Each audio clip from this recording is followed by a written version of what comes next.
Bom dia, secretário Olá, Marco bom Aurélio. dia. Bom dia. A Bom gente vai, dia. a gente vai começar então pela leitura do esclarecimento. Eu farei a leitura. Essa entrevista faz parte do projeto Documentando a Experiência da Covid-19 no Rio Grande do Sul, desenvolvido pelo Arquivo Público do Estado do Rio Grande do Sul, e tem como objetivo registrar o cotidiano e a experiência subjetiva e profissional relacionada à pandemia e ao isolamento social, e as formas como isso tem afetado a população sul-riograndense. Você tem liberdade para decidir se participará ou não, e pode solicitar interrupção ou desistir a qualquer momento. Você pode autorizar a divulgação da sua identidade ou solicitar que ela seja omitida. O conteúdo da entrevista será utilizado para fins de pesquisa, educação e cultura e será divulgado na internet para que você e outras pessoas tenham acesso aos resultados. Não há custos nem compensações financeiras pela participação. Caso você se sinta cansado, triste, confuso, podemos parar a entrevista e, se for do seu desejo, retomá-la em outro momento. Se você não se sentir confortável para responder alguma pergunta, podemos passar para outra. Se for de seu interesse, você poderá definir um prazo para o início da divulgação da sua entrevista. Bom, então eu vou fazer algumas perguntas de esclarecimento. Você está esclarecido quanto aos objetivos da pesquisa e quanto à forma como a entrevista será feita? Sim, Você concorda que sua identidade seja revelada na divulgação do material ou prefere que seja usado um pseudônimo? pode divulgar. Você concorda que as informações prestadas nessa entrevista possam ser utilizadas e divulgadas para fins culturais, educacionais e de pesquisa e que as mesmas sejam disponibilizadas na internet? Sim, Você autoriza o uso de sua imagem no caso de divulgação do material? sim, Você está ciente de que tem o poder, neste ou em qualquer momento até o fim desta entrevista, de definir a partir de que prazo seu depoimento poderá ser disponibilizado para pesquisa? Então, perfeito. então vamos começar. Certo. Então vamos começar. Eu vou começar por uma pergunta bem geral, te sente bem à vontade, pedindo que tu relate um pouquinho a respeito da tua trajetória acadêmica e profissional que te trouxe até a ocupação do cargo ao qual estás agora no momento. No qual. Bem, eu sou economista, me formei na Federal do Rio de Janeiro. Eu trabalhei nos meus primeiros anos depois de formado no setor privado. Eu trabalhei numa empresa de auditoria e consultoria, trabalhei também no mercado financeiro, trabalhei também numa indústria multinacional da área de metalurgia, entre Rio e São Paulo. Eu trabalhei um tempo no Rio, um tempo em São Paulo.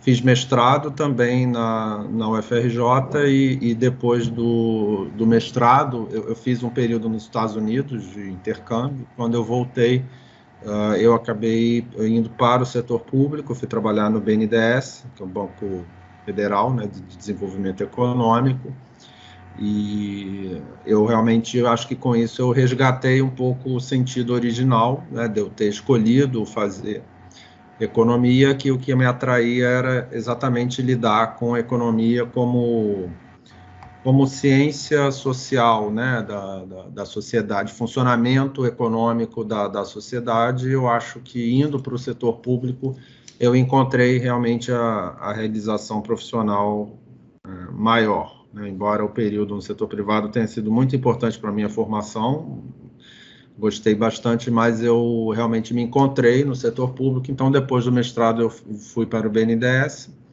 Eu pertenço aos quadros do BNDES ainda, né?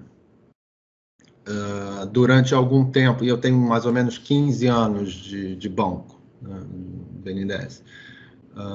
Nesse meio tempo, eu fiquei cedido durante uma época também para a Prefeitura do Rio de Janeiro, da capital.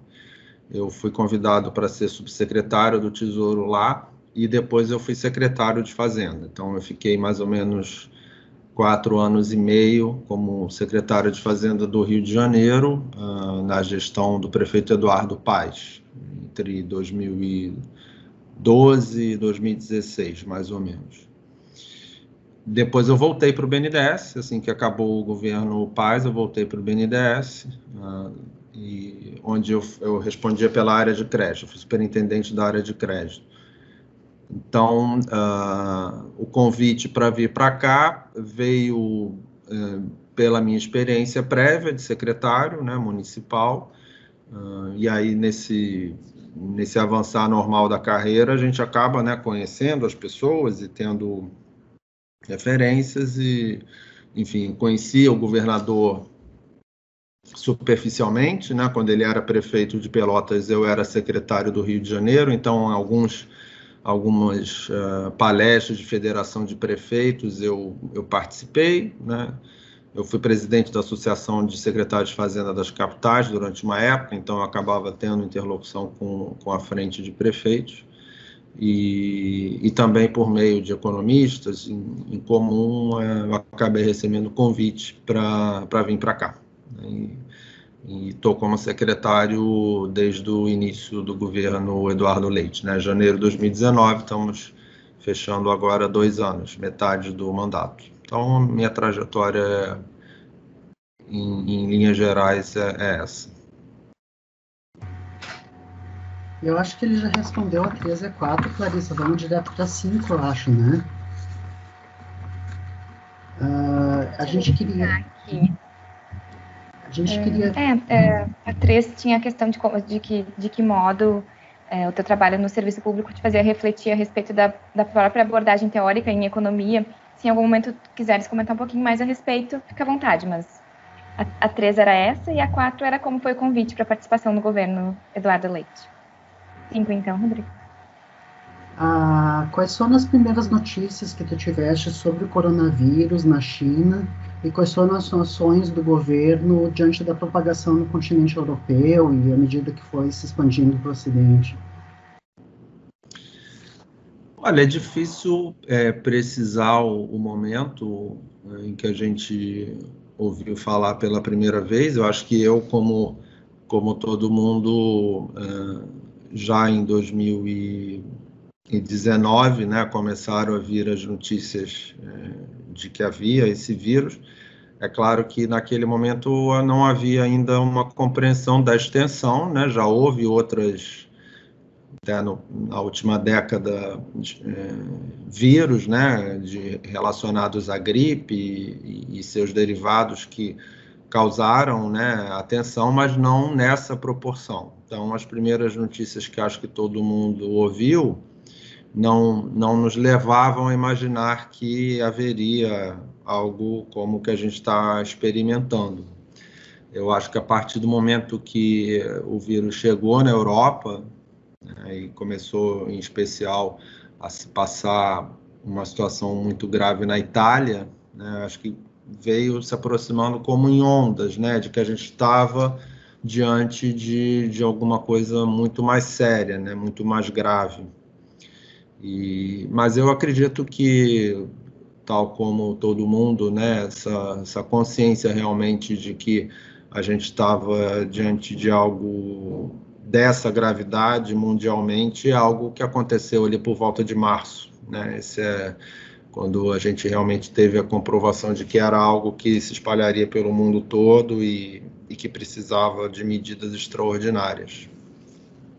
Eu acho que o governo, da mesma maneira que a gente viu, né, em outros estados, em outras cidades, teve que agir proativamente no sentido de realizar uma contenção do deslocamento imediato. Acho que isso foi feito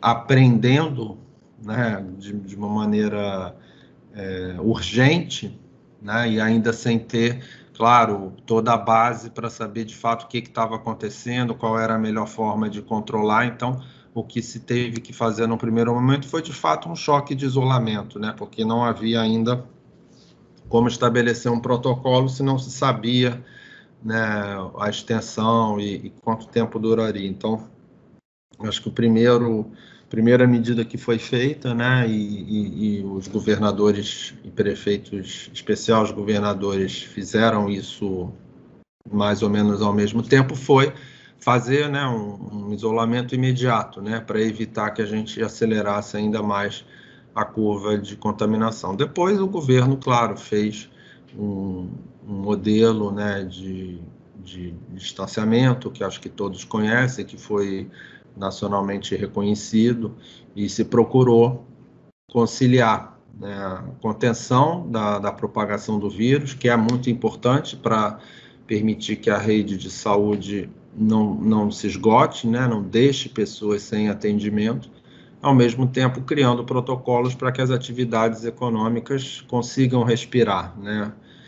Porque o que ficou claro é que não seria uma coisa curta, né? Não era uma questão de 2 semanas ou um mês, tanto é que nós já estamos aí há mais de 9 meses. Então, acho que, e eu realmente acho que da mesma maneira que várias outras pessoas, né, a gente percebeu que era a coisa mais forte que o mundo ia passar desde a Segunda Guerra, ali em março, né? Porque quando você começou a ver o que estava pipocando e o fato de se contaminar no ar, no tato, a gente teve realmente a percepção de que ia ser algo muito sério, tanto do ponto de vista prático quanto do ponto de vista emocional, né? Porque nós somos seres sociais, a gente depende, né, desse contato físico, e ele está inviabilizado em grande medida desde então, né? Então, foi isso. Pensando desde a perspectiva da administração pública estadual, tu te recordas a respeito de quais eram as expectativas lá em março, abril, em relação aos impactos econômicos, sanitários e sociais? Pensando que a gente já está há alguns meses, né? O que tu tem de recordação em relação ao começo ali? Eu acho que assim que ficou claro de que seria algo muito longo e algo muito impactante, a expectativa que havia em relação à economia era de uma queda muito grande da atividade econômica, porque a gente atualmente, né, o mundo ele tem uma circulação muito maior, né? As pessoas viajam muito mais, está muito mais conectado, né? E você tem toda uma atividade econômica de bens e de serviços que tem a ver com essa circulação, né? Então, esse choque que se produziu ali gerava uma preocupação enorme de que a atividade econômica afundasse, de que a gente tivesse uma quebra imensa de empresas, perda de empregos, e que os impactos em relação aos indivíduos que perderiam seus empregos e também em relação aos estados e municípios que perderiam a sua única fonte também de sobrevivência, digamos assim, que é a receita, eram muito grandes. Então, ficou muito claro naquele momento que uma ajuda e uma intervenção federal no sentido de planos econômicos eram necessários. Isso é o que se passou em todos os países mundo afora, né? Tanto se a gente pegar os exemplos, por exemplo, dos Estados Unidos, da Ásia, da Europa, a necessidade de um gasto público extraordinário para fornecer assistência para as pessoas, para fornecer alívio, né, para as empresas, para garantir que os estados e municípios não colapsassem. E, claro, para pagar os gastos de saúde, os mais óbvios, né, era muito claro que isso iria ser necessário. Então, aqueles primeiros meses, eles foram, do ponto de vista econômico, de uma enorme ansiedade, porque a gente sabia que era um impacto tremendo, né, e que o governo federal teria que desenhar de maneira muito rápida pacotes de auxílio. E quando a gente fala do governo federal, não é porque a gente esteja querendo transferir responsabilidades ou se ausentando do debate, mas é porque, não só no Brasil, como em outros países, mas especialmente no caso do Brasil, é preciso entender o desenho federativo que a gente tem. E os estados e municípios no Brasil, eles não têm liberdades, não é bem liberdade, eles não têm opções orçamentárias que o governo central tem. Então, por exemplo, a gente não emite moeda, a gente não pode lançar títulos, né? nós que temos eventualmente uma conta bancária, um fundo de investimento, lá tem um título só do governo federal, né? Os estados no Brasil têm pouca autonomia federativa. Nós temos uma centralização de regulamentação completamente diferente, por exemplo, dos Estados Unidos. Então, essa restrição federativa faz com que os estados não tenham possibilidades de sobreviver sem as suas receitas, em especial o Rio Grande do Sul, que é um estado deficitário, que não tem uma poupança que a gente pudesse acumular. Então, por isso que a gente fala que esse papel era do governo federal, não era por transferência de responsabilidade, mas é porque o governo federal ele consegue se endividar. Foi até o que aconteceu, né?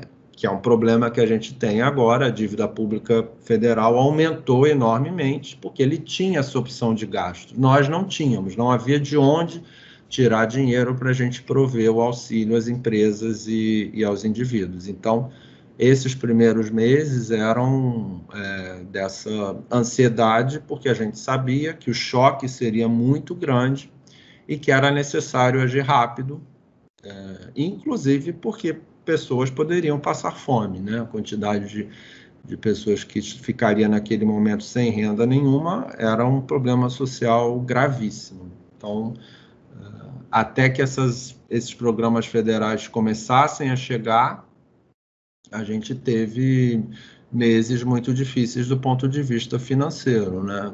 Tanto para as pessoas quanto para as empresas e também para os estados e municípios, né? As parcelas de ajuda dos estados e municípios somente chegaram já no meio do ano. Então, mas a consciência de que teríamos um choque assim terrível já em abril estava claro. E quais foram as discussões no governo e na Secretaria da Fazenda em relação à organização e o surgimento do Comitê de Dados e do Gabinete de Crise? Bem, o governador prontamente criou o Gabinete de Crise, que é algo extremamente importante quando a gente está diante de uma situação extraordinária, né, como a gente estava vivendo. Esse comitê, esse gabinete, ele endereçava várias frentes, né? Então, claro, havia as questões relacionadas à programação das ações de saúde, né? Controle de dados da pandemia, aumento de leitos, organização junto com as prefeituras da rede de atendimento necessária para acolher aqueles que adoecessem. Foi criado, claro, uma área de discussão relacionada a questões de logística, né, porque a gente tinha, inclusive, especialmente nos primeiros meses, né, a possibilidade de distribuição, como eu disse, de cestas e de medidas assistenciais. O Comitê de Dados, que teve um papel de liderança na criação do modelo de distanciamento, né, e na junção de todos os dados relacionados à pandemia para instruir, né, o governador e o gabinete a uma tomada de decisões, e também na área econômica, né, em que tanto a Secretaria de Fazenda quanto os bancos públicos implementaram rapidamente medidas para, para dar só um minuto, para adaptar a sua atuação e também para fornecer o auxílio financeiro que fosse possível, né? Então, nós ali, em especial pela Receita Estadual, que já vínhamos num esforço de digitalização e de construção de um mundo virtual, aceleramos esse processo. Então, a Receita passou realmente a funcionar inteiramente de forma virtual. Isso foi possível porque já havia um investimento prévio, mas aceleramos ainda mais. E os bancos públicos do Estado, né, cada um na sua atribuição, forneceram, em especial naquele primeiro momento, janelas de renegociação, com suspensão de parcelas, a possibilidade de prorrogação de linhas e depois novos empréstimos já com o aval do governo federal. Então, a Fazenda, né, faz parte, né, desse gabinete de crise, liderado pelo pelo governador, né, e tem contribuído, claro, em especial na sua área afim, né, que é nas questões tributárias, financeiras e também de interlocução com os bancos públicos. Nós também tivemos uma interlocução muito ativa na discussão do auxílio federal, porque, como eu disse, sabíamos que isso era fundamental para manter a estrutura do Estado funcionando. Então, participamos muito intensamente das discussões que levaram à Lei Complementar 173, e isso contou também de maneira muito forte com a bancada, né, dos deputados federais que lutou por mais recursos para o Estado e também por meio de emendas e recursos do Ministério da Saúde. Então, essa participação ativa em Brasília também foi muito importante.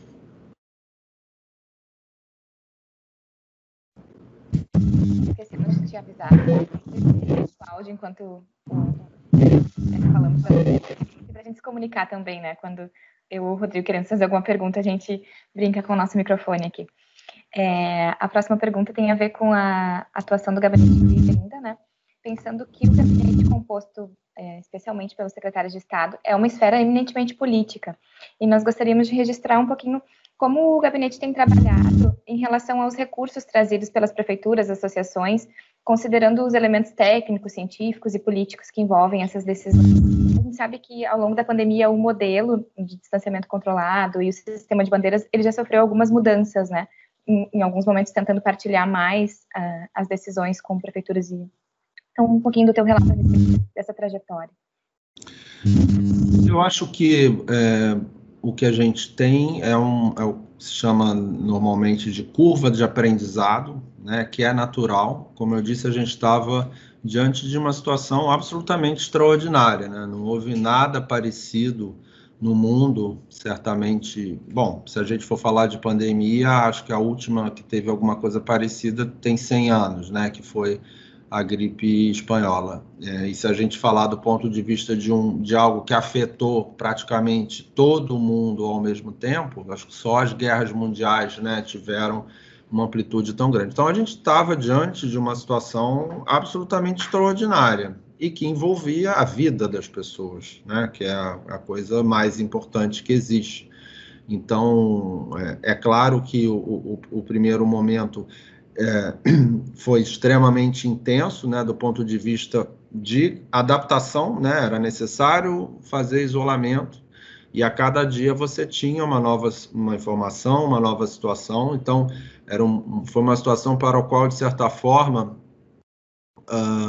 a velocidade, né, com que as coisas aconteciam era maior até do que um planejamento prévio. Embora eu deva dizer que o governador, já em janeiro, eu não me lembro exatamente a data, mas já em janeiro, ele já, na Secretaria de Saúde, criou, né, uma estrutura para acompanhar o que estava acontecendo com o Covid, né? Então, meses antes de começar as primeiras medidas de isolamento, o governador já tinha atentado, né, de que estávamos diante de algo que era necessário já separar uma estrutura e acompanhar o que estava acontecendo. Então, esses primeiros meses de construção do modelo, eles foram naturalmente, né, uma tentativa, né, de acertar qual era o tom de fornecer segurança para as pessoas e, ao mesmo tempo, né, garantir uma atividade econômica mínima. As adaptações ao longo do modelo, elas são naturais porque a vida é dinâmica, né, e o que estava acontecendo na sociedade é dinâmico. Então,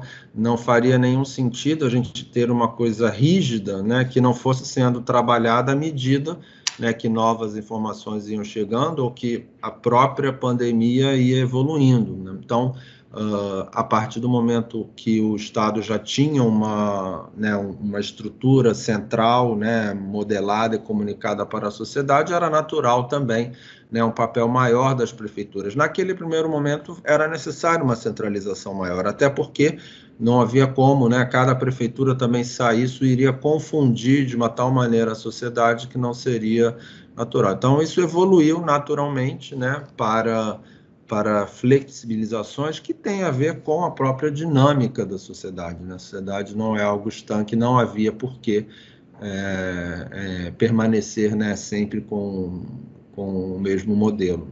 Por isso mesmo se criou a possibilidade de discursos e de diálogos, porque não se poderia esperar também que o gabinete funcionasse como iluminados, né, que não tivessem os inputs da sociedade. Isso não teria o menor cabimento. Então, a sociedade civil ela tem que se comunicar, trazer, né, novos elementos, inclusive foram os próprios setores econômicos que sugeriram os protocolos em geral para análise dos especialistas da saúde, do comitê de dados. Então, essa via de diálogo, ela é indispensável, né? Não se pode imaginar, né, que o Estado vá, né, por mais bem intencionados e preparados que as pessoas sejam, ter todas as soluções perfeitas, né? Então, isso foi evoluindo.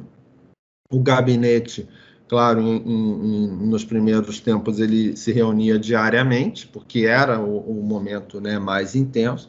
Depois a frequência das reuniões foi alterando, né, passou eventualmente para 2 vezes por semana. O governador, durante vários meses, fez lives diárias, mantendo também essa comunicação com a população. Acho que isso foi muito importante, né, porque as lideranças políticas eleitas pela população, elas têm esse canal simbólico, né? Então, nesses momentos graves, em especial, a população ela precisa de um referencial, né? Então, acho que o papel do governador nisso foi muito importante. Essa era uma comunicação direta, olho no olho, porque, afinal de contas, ele é o indivíduo que foi, né, eleito pela maioria da população na eleição mais recente. Portanto, o papel da liderança tinha um simbolismo muito forte, né, de comunicar com transparência e com tranquilidade necessária, né, para que as pessoas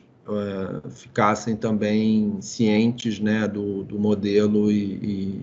Então, eu acho que durante todo o tempo, eu acredito que as lideranças do governo puderam juntar, né, o conhecimento científico, né, porque o comitê de dados foi composto por uma rede de especialistas das mais diferentes formações, né, da sociedade, com apoio externo também de consultorias. Então, se trouxe um embasamento técnico para a gente não ficar só no achismo, né, e nas opiniões sem embasamento. Então, a experiência técnica das pessoas, a experiência técnica da área de saúde fornecia, né, uma base para que se tomasse decisões que são, digamos assim, políticas, mas no sentido da política como atividade de mediação, né, das questões coletivas, né?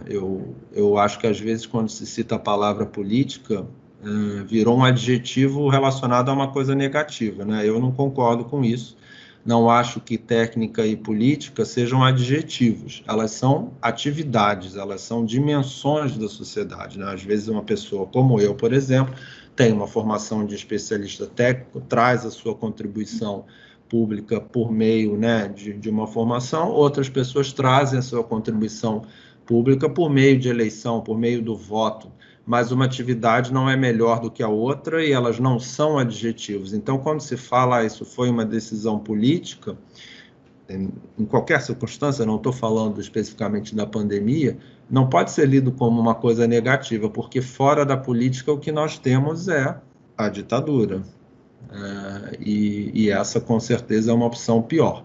Então, existe a política bem feita, existe a política mal feita, existem os técnicos competentes, existem os técnicos incompetentes. Então, uma não é superior à outra, elas se somam. E eu acho que aqui no Estado, sem dúvida nenhuma, eu acredito muito nisso, tem uma boa política e tem uma boa técnica também. E eu acho que a trajetória do gabinete de crise, a meu ver, foi a junção, né, da boa técnica com a boa política. Você já falou um pouco sobre a participação da Secretaria da Fazenda no gabinete de crise, também um pouco sobre o cotidiano, mas eu queria pedir para você falar um pouquinho mais como é que foi o cotidiano dessa participação, como é que era o cotidiano das reuniões, das discussões que vocês faziam. Como eu disse... Mais à frente, eu vou só essa parte interna, que eu acho que para a população às vezes é curioso, né? Como impactou no dia a dia da própria Secretaria da Fazenda, a coisa do virtual, tudo que tu puder trazer de elemento a respeito disso. Bom, falando especificamente da Secretaria de Fazenda, é uma secretaria que já tinha um investimento, felizmente, de outras gestões, inclusive muito grande em tecnologia. Então, nós, a partir do momento que o governo fez decretos relacionados ao teletrabalho, nós migramos imediatamente, assim, em poucos dias, para o regime de teletrabalho, até pela própria segurança dos nossos servidores, para a população. Então, eu acho que foi um caso de bastante sucesso, né, que se deve à gestão, né, todos os gestores da secretaria, nosso subsecretário, secretário adjunto, equipe de administração, equipe de informática. Então, a secretaria realmente passou a funcionar virtualmente muito rápido. Nós imediatamente fechamos os nossos atendimentos físicos, e isso até, de certa forma, foi viabilizado, porque nós já temos nos últimos anos, e essa gestão acelerou muito isso, incentivado e migrado para o atendimento virtual. Então, só para vocês terem uma ideia, independentemente da pandemia, nós já vínhamos fechando, e fechamos nesses 2 anos, mas praticamente todos antes da pandemia já tínhamos fechado 26 unidades da Receita Estadual no estado. 26. Por quê? Não foi por causa da pandemia, porque isso foi antes da pandemia. Porque exatamente a gente identificou que hoje em dia a Secretaria tem um portal de pessoa jurídica, né, a Central de Atendimento ao Contribuinte virtual. Para a pessoa física, nós também temos um novo, né, portal virtual. Então, a necessidade de deslocamento físico para a Receita, que é a principal área, né, de atendimento presencial da Fazenda, Tesouro e a Contadoria e Auditoria Interna, não tem tanto atendimento da população. A Receita nós já vínhamos reduzindo muito, então nós tínhamos unidades que estavam abertas sem praticamente atendimento nenhum, às vezes com um atendimento por dia. Não fazia sentido a gente manter uma estrutura aberta para atender uma pessoa por dia, né? Então, com base nesses dados, nós já vínhamos fechando. Então, esse esforço que já havia de redução do atendimento presencial, nessa hora ele foi um facilitador, né? Então, nós realmente migramos para o teletrabalho em dias, né? E a Secretaria não teve interrupção do seu funcionamento em momento nenhum, e nem os contribuintes também entendemos que foram prejudicados, porque nós aceleramos ainda mais, e aí, em especial no caso da Receita, a oferta de serviços. Então, vários procedimentos que não estavam disponíveis nos portais de atendimento passaram a estar disponíveis, né? E isso fez com que a gente colocasse também os nossos servidores em segurança e os próprios contribuintes, né? Não iríamos fazer ninguém se deslocar, né, para ser atendido e colocar em risco a si próprio. Então, isso foi algo bastante bem sucedido, porque a gente tinha já, né, esse processo em andamento.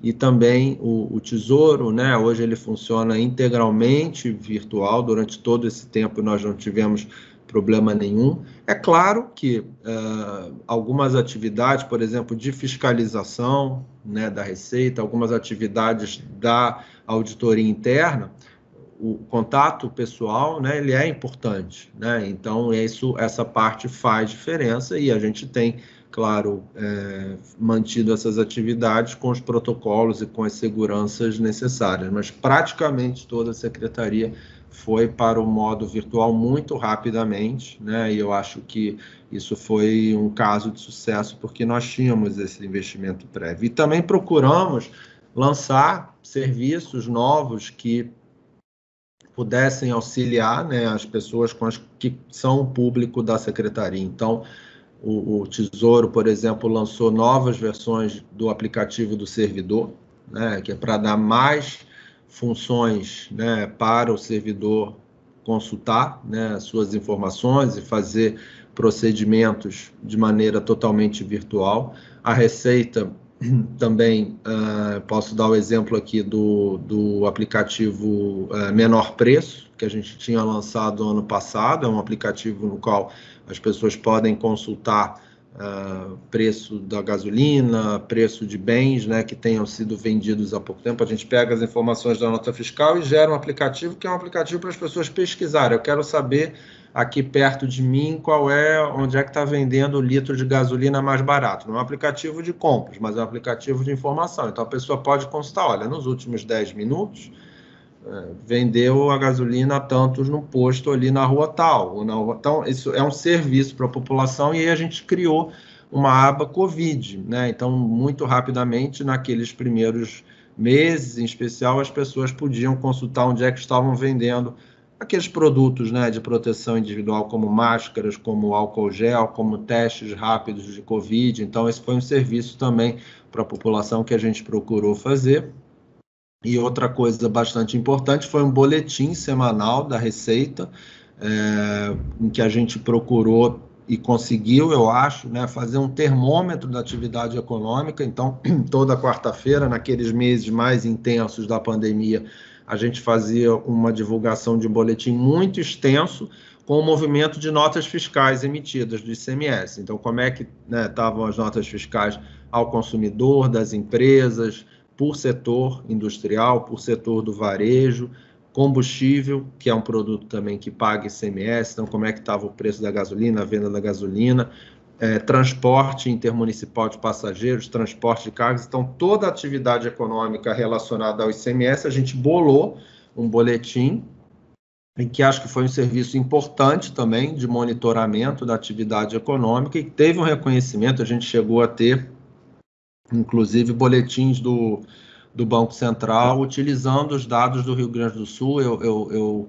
acredito que tenha sido o boletim de um estado mais completo, né, que ficou no ar, em especial durante aqueles meses. A gente continua fazendo, agora está com uma periodicidade menor, mas ele continua sendo feito também, e ele fornece, né, esse termômetro da atividade econômica. Então, do ponto de vista da Secretaria de Fazenda, né, a nossa preocupação é, claro, né, da segurança pessoal aos servidores e à população, mantendo os serviços funcionando, e acho que isso nós tivemos sucesso, né? A gente não teve notícias, né, de que havia uma interrupção de nada na Secretaria por conta, né, do trabalho à distância. Em relação, né, ao gabinete de crise, como eu disse, houve uma rotina diferente ao longo do tempo. Então, nos primeiros tempos, as reuniões eram diárias, aí o foco do governo praticamente todo, né, foi para isso, né? Então, essa era praticamente a agenda única. E foram dias muito longos e muito estressantes, né, sem intervalo nenhum por parte de todas as secretarias envolvidas. Acho que por parte de todo o governo, mesmo de quem não estava no gabinete de crise, estava tendo que lidar com a adaptação das suas secretarias para aquele novo momento, né? Depois, claro, a partir do momento, não que a pandemia tenha sido resolvida, porque ela não foi ainda, né, a gente sabe disso, mas a partir do momento em que já havia um modelo operacional, aí as reuniões do gabinete deixaram de ser diárias e passaram a ser, eventualmente, 3, 4, 2 vezes por semana.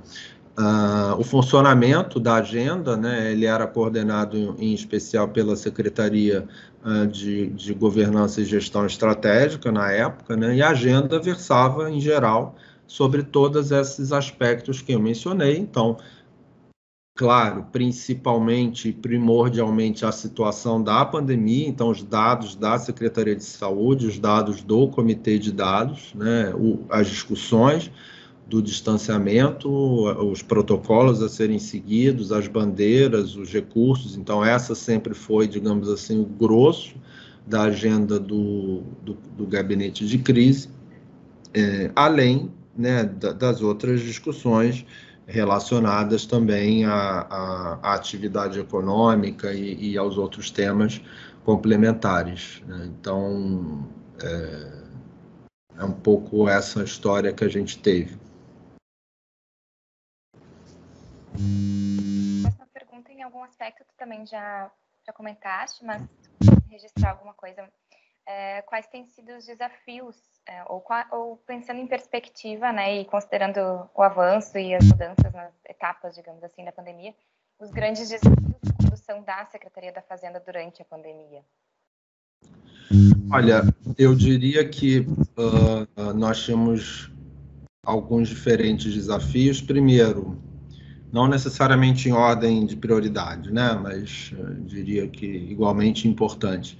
Mas era a transformação do seu funcionamento para esse mundo do teletrabalho, que eu comentei um pouco na resposta anterior, né? Então, garantir que a secretaria permaneceria prestando os seus serviços com a segurança dos seus colaboradores, né, nesse novo regime à distância, né? Então, esse era um desafio muito grande. É uma secretaria grande, né? A gente tem cerca de 1.500 pessoas, estamos espalhados pelo estado praticamente todo, né? Então, essa logística, né, foi muito importante, contou, né, com realmente um trabalho grande da nossa área de administração, da nossa área de tecnologia da informação e também de todos os gestores, né, para poderem manter os seus serviços funcionando. Então, esse era um grande desafio. O segundo, sem dúvida nenhuma, era a situação financeira do Estado. Perdão. A situação financeira do Estado, porque, obviamente, com o choque econômico que a gente tinha, a arrecadação do Estado desabou, nós não tínhamos uma poupança prévia, o Estado não tem um déficit a equacionar e não uma reserva de sobra, né? Sem poder nos endividar, sem poder emitir títulos. É claro que o desafio que a gente tinha era uma deterioração muito grande do fluxo de caixa rápida. E a gente teve meses, por exemplo, o mês de maio, a nossa arrecadação caiu 30%. Meses de abril e junho, ela caiu mais ou menos 15%. Então, assim, quando a gente soma esses 3 meses, né, o Estado teve uma queda brutal da sua receita de ICMS, e sem a ajuda federal, então, sem nenhuma barragem de contenção dessa queda, a gente teve, né, uma piora muito grande no nosso fluxo de pagamento. Os salários passaram a atrasar até quase 40 dias para a gente terminar de pagar o último servidor. Então, o desafio da gente conseguir, né, equacionar financeiramente o funcionamento do Estado naquele momento era enorme, né? Nós mantivemos, né, os repasses para a área de saúde, porque não poderíamos, né, naquele momento, causar ainda mais crises. Então, o equilíbrio do fluxo de caixa foi um grande desafio naquele momento. Felizmente, o Estado já vinha com uma agenda de ajuste fiscal desde o início do governo. O próprio governo anterior também tinha essa agenda. Então, as reformas que a gente aprovou, da Previdência, a reforma administrativa, a contenção de gastos que o Estado vinha fazendo, fez com que a gente tivesse despesas um pouco mais, certamente bem mais controladas. Isso ajudou a reduzir até o impacto dessa queda de arrecadação. Teria sido muito pior se o Estado não tivesse passando por uma trajetória de ajuste. Mas ainda assim, né, nós sofremos muito durante aqueles meses, porque a queda de arrecadação foi muito abrupta e a gente não tinha ainda o repasse federal, né? Então, a gente atuou muito fortemente, né, na disputa por esses recursos e fomos, né, estabilizando o fluxo de caixa à medida, né, que a situação foi se tornando menos crítica. Além disso, é claro, a gente teve uma agenda também muito grande de interlocução, em especial com os setores produtivos, e que também, né, viviam naquele momento toda essa penalização, né, essa perda da sua possibilidade, a impossibilidade de manter suas atividades. Então, essa também foi uma fonte, né, de interlocução do Estado, em especial da Fazenda, para tentar mitigar, na medida do possível, né, os efeitos que a crise estava participando. Então, eu acho que, assim, do ponto de vista específico da Secretaria de Fazenda, foi a manutenção dos seus serviços, né, nesse novo mundo, a questão financeira em si, muito penalizada ali entre abril e julho, em especial, e a interlocução com setores econômicos, né? Inclusive, nos levou até a discussão de uma reforma tributária, mesmo em meio à pandemia, o Estado trouxe, né, discussões relacionadas à tributação, porque a gente entende, né, que a discussão das reformas precisa prosseguir, né? Precisamos, claro, de segurança, de saúde nesse momento, mas a agenda de reformas não pode parar. Então, acho que isso é importante dizer também, que a agenda de reformas do Estado não parou, muito pelo contrário. Por exemplo, nas privatizações e concessões, que é outra área, em especial nas privatizações no qual a Fazenda trabalha, bastante gente permaneceu, né, com a mesma agenda, com os consultores externos que o Estado contratou, para que a gente consiga botar, né, o governo como um todo, botar de pé essas operações, e elas estão acontecendo. Tivemos na semana passada a concessão de uma rodovia, a privatização da empresa de energia, o edital já está na rua. Então, essa atividade, né, prosseguiu. Quer dizer, a gente tem ainda uma situação conjuntural que precisava ser atacada, né, que era a pandemia e seus impactos, mas a agenda estrutural do governo não parou, na medida do possível, né? Claro que algumas questões naquele momento não havia viabilidade, né, de discussão, de aprovação, mas a agenda estrutural do governo não parou. Eu acho que isso é importante, isso eu acho que fará, né, com que o Estado, uma vez ultrapassada essa fase sanitária, tenha um balanço melhor, né? Porque a agenda de reformas prosseguiu, os trabalhos relacionados à atração de investimento privado prosseguiram, então não ficamos imobilizados de maneira nenhuma pela pandemia.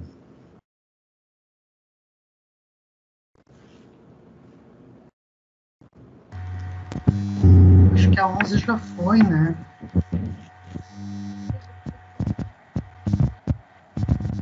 Clarissa, não te escuto.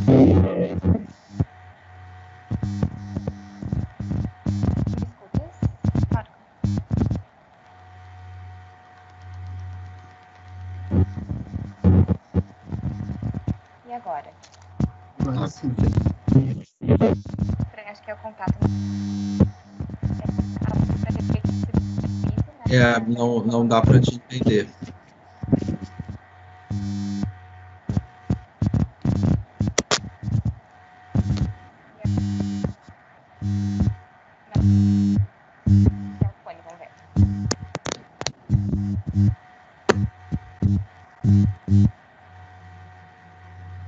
Melhor ou pior? Melhorou. Sim. Melhor? Eu tirei o fone. A 11 era a respeito da incidência da crise econômica na arrecadação estadual, então acho que já está contemplado, né? E a 12 é como tem sido a relação com o governo federal diante da crise sanitária e econômica. Em alguns aspectos tu já tocaste, a importância, né, dos recursos, desse auxílio, um auxílio emergencial, um tamanho gigante, né, que a gente precisava. Mas se tu puderes comentar um pouquinho dos bastidores num bom sentido, né, desses processos de troca, de reunião e de como se deu essa relação direta com os agentes federais, porque em geral quando a gente fala governo federal, às vezes suscita um pouco essa esfera do político como algo negativo, que talvez tenha, né, tu deixaste bem claro, assim, essa relação importante com a atividade da política. Então eu imagino que quando a gente fala em governo federal é importante também localizar que existe um grande grupo de pessoas trabalhando para que isso pudesse acontecer, né? Então, se tu pudesse relatar para a gente um pouco essa dimensão, o Brasil como um país continental, né, e todo o trabalho que deve ter dado isso tudo, se foi o time para que esse auxílio chegasse ao Rio Grande do Sul. Mencionaste que só lá por julho a gente estabilizou um pouco, né, as contas. Bem, eu acho que é importante dizer, né, que existe um conselho, né, de secretários de Fazenda dos 27 estados, chamado Concefaz, que até faz parte também de um outro chamado Confaz. O Confaz é deliberativo, né, tem a presença do próprio Ministério da Economia, ele delibera em especial sobre ICMS, é um conselho deliberativo que regulamenta o ICMS no Brasil, mas abaixo desse CONFAS existe o Comitê dos Secretários, com o Cefaz, e que a gente realmente teve uma atuação conjunta muito forte. É claro que o Brasil é muito heterogêneo, mas foi muito importante essa unidade, essa atuação conjunta do Conselho de Secretários de Fazenda, porque, como eu disse, a gente tinha uma questão sistêmica, independentemente da situação dos estados brasileiros. Alguns estados têm uma situação fiscal melhor, outros têm alguma situação fiscal pior, né? Infelizmente, o Rio Grande do Sul ainda está nesse último grupo, mas a verdade é que naquele momento a gente tinha uma crise que atingia todo mundo, estava todo mundo perdendo 30%, 40% da sua arrecadação nos meses mais críticos, né? E com uma insegurança muito grande do que vinha para frente. Chegava a se falar que o PIB do Brasil poderia cair 10%, 12%, né? Então, isso seria uma tragédia realmente para todos, mas estamos aqui falando dos tesouros estaduais. Então, essa atuação ela foi a nível dos secretários estaduais de Fazenda conjunta. Então, assim, a gente tinha dezenas, né, de videoconferências permanentes, né, uma agenda muito longa, né, de interlocução com o Ministério da Economia, em especial com a Secretaria do Tesouro Nacional, que é a entidade, digamos assim, do governo federal que lida mais diretamente com as finanças estaduais, né? Então, esse contato foi em especial com a Secretaria do Tesouro Nacional, via comitê, né, dos 27 secretários estaduais, que a gente discutiu muito as medidas, né, e os programas de auxílio que o governo federal faria. A nível também dos governadores, é claro, né, em geral, esse conselho reportava aos governadores, e o Fórum dos Governadores também atuou muito, né, porque, como eu coloquei antes, né, era uma necessidade. O pacote, a gente olha, não só no caso do Brasil, mas se olharmos outros países, né, tipicamente os tipos de ajuda foram os mesmos, eles são realmente os naturais diante de uma circunstância como essa. Então, auxílios às pessoas, aos indivíduos, né, que estavam desassistidos, em especial os de mais baixa renda, os informais, né, que perdem toda a sua renda muitas vezes. Então, esse é um tipo de auxílio indispensável. Auxílio às empresas, muitas vezes geral, por meio de suspensão de empréstimos, novas linhas de crédito, alguns pacotes setoriais específicos para alguns setores mais atingidos. Então, quando a gente olha para os outros países, classicamente todo mundo fez isso, né? E auxílio aos subnacionais, aos estados e municípios. Isso não é uma particularidade brasileira. Os Estados Unidos fez isso, a União Europeia fez isso, porque, como eu disse, em geral, os estados e municípios vivem da sua arrecadação. Alguns países têm um pouco mais de liberdade federativa, como é o caso dos Estados Unidos, mas mesmo lá, o governo federal entrou forte, dando recursos para esses governos locais. Então, esses três tipos, né, não diria nem de auxílio, é de suporte mesmo, o governo federal tem que fazer, e isso acaba se traduzindo em mais dívida. Então, um pouco, né, o perfil desse auxílio ele acabou sendo feito em toda parte, né, e isso não foi diferente aqui. Nós, aqui no Rio Grande do Sul, tínhamos uma particularidade que nos deixava especialmente fragilizados, que é, entre essas medidas de auxílio, as mais rápidas que foram viabilizadas pelo governo federal não nos auxiliavam. Então, a primeira coisa que foi feita foi uma reposição dos fundos de participação de estados e municípios. Fundo de participação de estados e municípios, só para esclarecer, é uma partilha, uma parte do imposto de renda, ou alguns outros impostos, mas em especial o imposto de renda, né, para falar de um imposto que todo mundo conhece, ele é arrecadado pelo governo federal, mas ele é distribuído com estados e municípios. Esses critérios de distribuição, eles são, em geral, inversamente proporcionais ao desenvolvimento e ao, digamos assim, ao grau de riqueza, se é possível falar isso no Brasil. Então, eles são fundos que vão principalmente para o Norte e Nordeste. Então, os estados do Sul e Sudeste têm uma participação nesses fundos muito baixa, né? Então, para a gente é uma receita pequena e a reposição dela, da queda dela, não fazia muita diferença para nós. Uma outra ajuda que veio muito rápida foi a suspensão dos pagamentos de dívida com a União. Alguns estados conseguiram, inclusive, isso logo judicialmente. O Rio Grande do Sul já não paga essa dívida.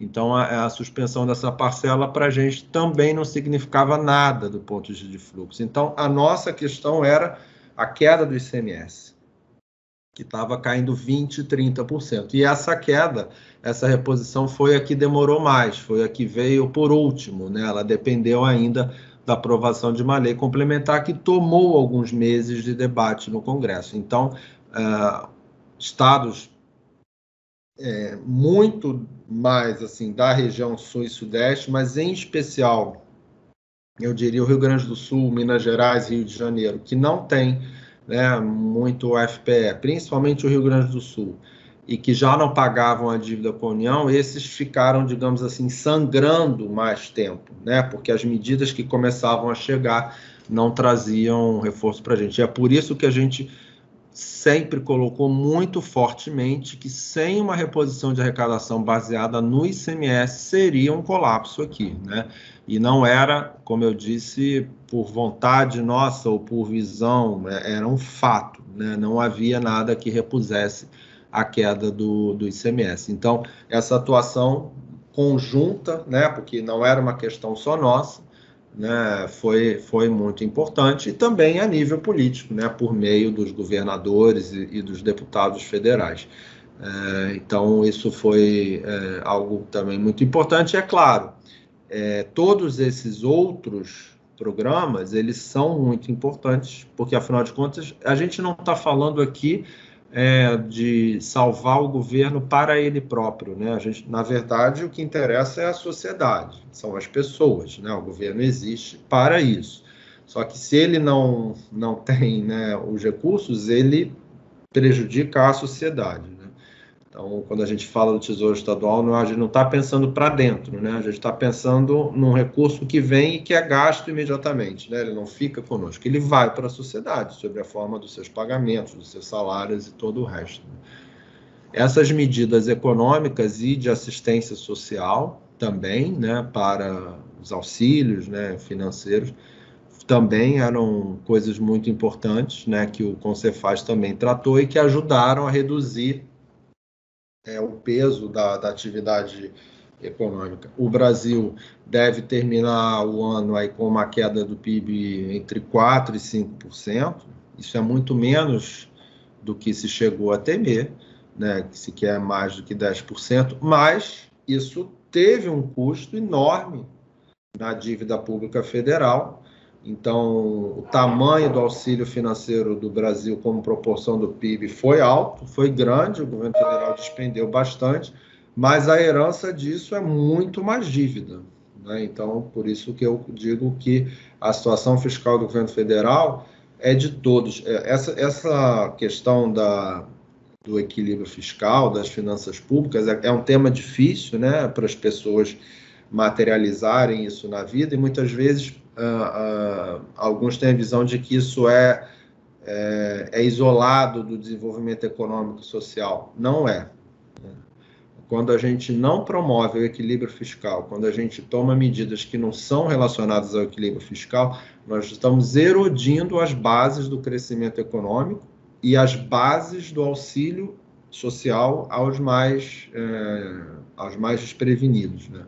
O equilíbrio fiscal, ele é um aliado da sociedade, ele é um aliado do crescimento econômico e social sem sobressaltos. Não adianta nada a gente fazer, né, uma medida que a curto prazo pareça muito boa e criar um futuro ruim, né? Então, a preocupação com o equilíbrio fiscal, ela é importante. Agora, no momento da pandemia que a gente vivia, é claro, né, o governo federal, como em outros países, teve, né, que aumentar o seu endividamento, e aumentou com isso também o desafio da dívida pública para os próximos anos. Mas é uma situação que fugiu ao controle de todos nós. Com isso, a gente vai ter no Brasil, não vamos ter a queda, né, que se previa, mas é claro, o equacionamento da dívida pública que restou no pós-pandemia é uma questão que preocupa a todos.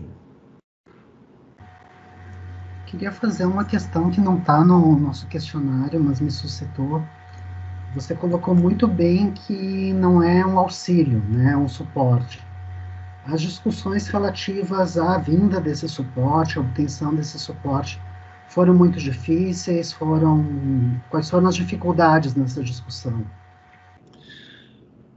Elas eram muito difíceis, porque, afinal de contas, é um tema de todo o país, é um tema da política em si, da atividade política, como mediadora dos interesses coletivos, né? Essa é como a definição clássica da política, e não dela adjetivada, né? Mal adjetivada. Então, havia diferentes modelos, havia algumas propostas que eram: vamos apurar quanto que cada ente perdeu, né, durante tantos meses e aí repor.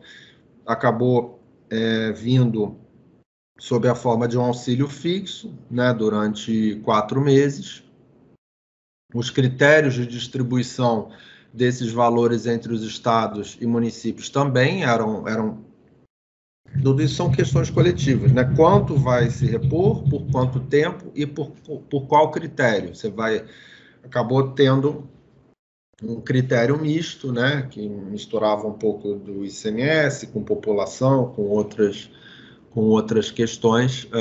Então, isso fez com que esse debate demorasse um pouco também, né? Mas, no fundo, a discussão era quanto, né, durante quanto tempo e como que vai se dividir entre os estados e municípios. Em geral, isso ficou claro desde o início, né? Como a distribuição não observou exatamente a parcela do ICMS, que era a principal receita afetada em toda parte, né? No caso dos estados, não observou essa proporção. A cobertura nos estados do Sul e Sudeste ela foi menor do que no restante do país. Então, os recursos que foram para o Norte, Nordeste e Centro-Oeste, eles eram proporcionalmente maiores do que os que vieram para o Sul e Sudeste, considerando a atividade econômica e também o ICMS de cada um. Então, a cobertura da queda que a gente tinha, por exemplo, era muito menor que a cobertura da queda que outros estados tiveram quando a gente olha regionalmente. Felizmente, nos últimos meses, a atividade econômica reagiu, né? E como um todo, o auxílio federal que acabou vindo, no contexto do Brasil como um todo, acabou sendo maior do que a queda de ICMS de boa parte dos estados. Mas isso, quando a gente tiver o fechamento do ano, quando a gente olha ali o período intenso, né, de crise em si, aí não, né? Aí a gente teve uma cobertura insuficiente, em especial no Sul e Sudeste, além de deslocada no tempo, né? Porque a restrição começou em março, então o ICMS de abril já caiu bastante, né? E as primeiras parcelas vieram meses depois. Então, o fluxo de caixa no estado, por exemplo, como o Rio Grande do Sul, sofreu muito no meio ali do primeiro semestre e só começou a se recuperar depois que as parcelas começaram a entrar. A gente não tinha realmente uma salvaguarda, né? Não podíamos nos endividar, não podíamos emitir moeda, não havia gastos a cortar naquele momento, porque, né, quer dizer, gastos até tínhamos e cortamos, mas não numa proporção, né, de queda de 30%, como a gente chegou a ter no mês de maio. Eu ia comentar a respeito disso, ao encontro do que o Rodrigo trouxe. É difícil não partir de onde nós falamos, né? E eu, enquanto servidora pública, sinto no meu cotidiano orçamentário do meu pequeno mundo aqui a perspectiva do salário. E tu mencionaste que dos piores momentos chegou a atrasar, né, até 40 dias, mas nos últimos 2 meses nós temos recebido, em geral, no momento em que se previa que recebêssemos no final do mês ali o salário. E o que aconteceu? Se foi esse cálculo entre o valor da parcela recebida que se ajustou com a arrecadação do ICMS e se imaginava que o ICMS seguiria caindo em arrecadação, ao que tu acredita esse fato de a gente ter conseguido entrar numa balança mais organizada, digamos assim, nesses últimos meses? Eu acho que mais importante do que tudo é o esforço fiscal que o Estado vem fazendo. Então, por exemplo, a aprovação da reforma da Previdência,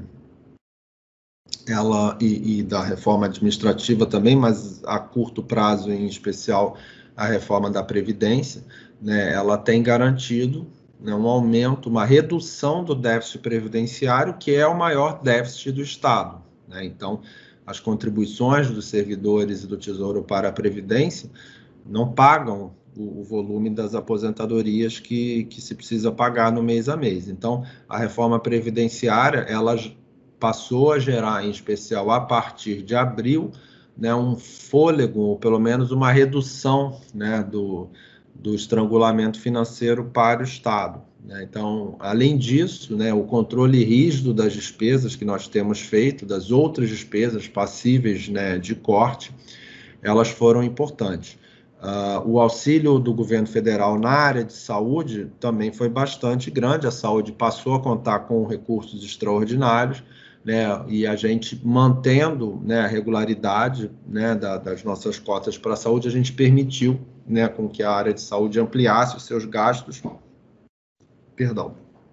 mas não onerando ainda mais o Tesouro Estadual. Então, as reformas que foram aprovadas pela Assembleia na virada de 2019 para 2020 e o controle de gastos tem, né, dado um fôlego importante para o Estado, já deram esse ano e são uma herança, né, permanente para o futuro, né? Além disso, né, a reposição do governo federal aliada à recuperação da arrecadação nesses últimos meses permitiu, por exemplo, que a gente voltasse a pagar o salário em dia depois de quase 5 anos, né? E isso foi feito sem descobrir outras coisas. A gente não passou a atrasar, vou passar a atrasar isso aqui para... né? Não, a gente tem avançado o fluxo de caixa conjuntamente, né? Então, os repasses da saúde permaneceram em dia, as dívidas, né, que tinham sido parceladas com municípios e com a rede têm sido, né, quitada em dia. Então, todos os passivos estão sendo equacionados e a gente conseguiu, né, chegar em novembro, depois de quase 5 anos, a pagar a folha em dia. Isso não é resultado de uma medida só, né? Na verdade, é uma junção, né, de coisas e, sem dúvida, o controle e os efeitos da reforma previdenciária e administrativa foram muito importantes para isso. Rodrigo, eu sei que a gente já está se encaminhando para as perguntas finais, eu não sei se tu tem alguma, mas é algo que me estou localizando, inclusive, quem for os nossos espectadores futuros, né? Nós estamos vivendo um momento de chamada segunda onda, né, em que os índices de contaminação não só no Rio Grande do Sul, mas no Brasil e no mundo, estão novamente altíssimos. E, ao mesmo tempo, a gente vai caminhando dia após dia ao encontro da vacina, o que é uma esperança, um alento para o próximo ano. Daí me suscitou a ideia de te ouvir um pouquinho a respeito de como têm sido as discussões no âmbito financeiro da vacina no Rio Grande do Sul. Assim, se vocês têm se preparado nesse sentido, se essa discussão chegou para a gente já fortemente no gabinete de crise, como tem sido isso, né? Olha, sem dúvida nenhuma, o governo está, né, atento a essas discussões, né? Eu acredito, né, que a estratégia de vacinação ela é algo nacional. Assim, isso é um tema federativo, né, que precisa ser organizado e centralizado, né? Não será a coisa mais eficiente para o país, e gasto público é gasto de todos nós, né? Gasto público não é gasto do governo, gasto público é gasto das pessoas, né? Ele é financiado pelos impostos que as pessoas pagam. Portanto, quanto mais organizada for o gasto público, não é melhor para o governo, é melhor para a sociedade, porque o imposto está vindo da sociedade. Então, eu acho que há, né, uma liderança natural. As vacinações são...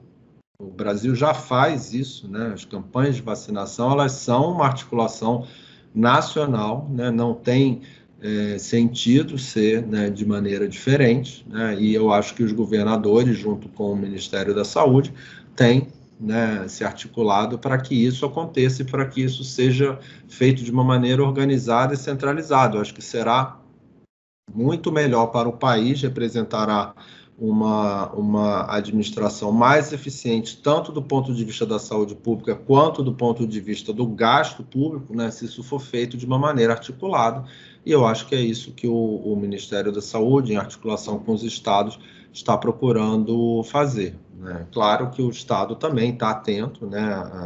Se por acaso essa estratégia articulada nacional não fazer, a gente está falando aqui de uma questão de saúde pública, né? Que o Estado estará pronto para atuar, né? Mas as campanhas de vacinação, e o Brasil tem destaque nessa área, né? São nacionais. A saúde pública, ela tem uma articulação nacional necessária, até porque as pessoas circulam, né? E as redes, elas se conectam entre si. Então, o governo está muito atento para isso, né? E a todas as oportunidades que surgirão de garantir, né, uma vacinação com segurança para a população o mais rápido possível. Secretário, a Clarissa mencionou, e lá no começo da entrevista você falou também, que a pandemia não acabou, a pandemia continua e a gente está entrando num momento difícil. Então, a gente queria perguntar um pouco, não apenas sua percepção como gestor público, mas também sua percepção pessoal sobre a evolução da pandemia e perspectivas. Como é que você sente enquanto cidadão? Olha, eu acho que é uma situação de enorme desgaste emocional para todo mundo, né? Porque a gente está diante de algo extraordinário, né? Do ponto de vista de não ser usual, que mexe, inclusive, com uma característica básica do ser humano, que é a sociabilidade, né? É a vida em comum. Então, a gente está o tempo todo tendo que pensar em medidas de isolamento. Eu acho que é uma violência psicológica, né, a todos. É claro, é uma medida extrema necessária, mas é claro que isso gera um desgaste, né, emocional muito grande, né, acho que para todos, né, sejam da atividade pública ou sejam da atividade privada, né? Então, mas, claro, é o necessário, né, a se fazer enquanto a gente não consegue uma imunização da sociedade, né? Mas muito mais do que apenas no ambiente de trabalho, mas mesmo na vida pessoal de cada um, né? O ser humano tem essa característica social de agregação, né? E isso, nesse momento, é claro, né, apresenta riscos que a gente precisa abrir mão disso, né, e não é pouco tempo que estamos passando por isso, mas é preciso prosseguir e confiar na ciência, né, que ela produza a imunização o mais rápido possível para que a gente consiga voltar, né, a poder circular em liberdade, porque a circulação ela é inerente ao ser humano, e sendo inerente ao ser humano, ela também é inerente à economia, né?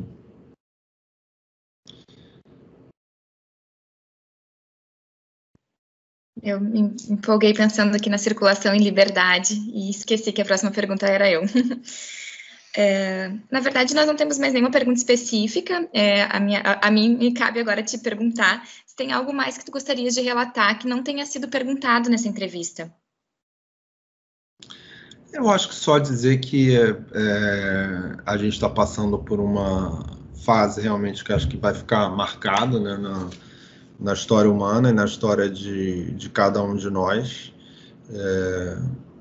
E o nosso esforço, né, enquanto gestor público, enquanto participante, né, de uma administração pública, é tentar contribuir para que o preço no sentido geral, né, da palavra pago e sentido pela sociedade seja o menor possível diante das circunstâncias. Eu acho que esse é o esforço que a administração e que eu acredito que todos os governos estão fazendo, né? A gente é uma fase difícil de sacrifícios inclusive psicológicos para todo mundo, claro, né? Mas que a gente precisa prosseguir, né, nesse esforço até que a gente consiga, né, uma solução científica que permita com que a sociedade volte ao normal, ou a um novo normal, mas enfim, pelo menos a uma circunstância em que o medo não esteja tão presente, né? Porque o efeito, claro, financeiro e psicológico nas pessoas é muito grande, né? Então, o que a gente tem que fazer, né? Persistir, né, numa necessária contenção, sacrificar um pouco essa característica social do ser humano, né? Que a gente é um ser agregador, independente da personalidade de cada um, mas é assim que a sociedade funciona, é assim que a civilização humana prosseguiu, né, na cooperação, no contato, mas nesse momento a gente tem que privilegiar a segurança e esperar, né, que a gente consiga uma imunização o mais rápido possível e que aos poucos a gente não volte, porque a sociedade nunca mais é a mesma com pandemia ou sem pandemia, mas que pelo menos o medo deixe de estar tão presente, né, diante de uma coisa tão séria. E uma última questão, por que você se animou, se dispôs a participar da nossa pesquisa?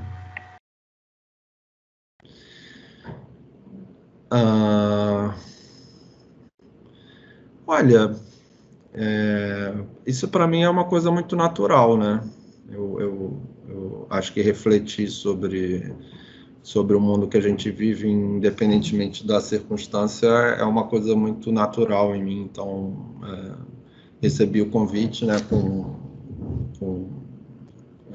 com interesse, né? E eu acho que tá vivendo esse momento histórico, né, para todos nós, vai ficar na nossa memória, e eu que, como uma pessoa que escolheu uma ciência humana, né, para ter como profissão, que muita gente acho que nem lembra, mas economia é uma ciência humana, né? Economia não é preço da bolsa de valores, economia é uma ciência humana, muito derivada da filosofia, inclusive. Então, é claro que a reflexão sobre esse momento que a gente vive, para mim, também é muito desafiante, né? Então, me sinto honrado com o convite e sigamos fortes até que a gente vire essa página de vez. Que seja o mais breve possível. Por fim, tendo passado já o nosso tempo de conversa, tu desejas estabelecer algum prazo mínimo para tornar público o depoimento, ou assim que nós processarmos tecnicamente nós podemos disponibilizar? Assim que quiserem, totalmente público, nenhuma restrição. Tá certo, então. Muito obrigada. Muito obrigado, secretário. Falou, gente. Estamos à disposição. Bom dia aí, bom fim de ano. Bom dia, bom Natal. Boas festas. Pode gravar aqui.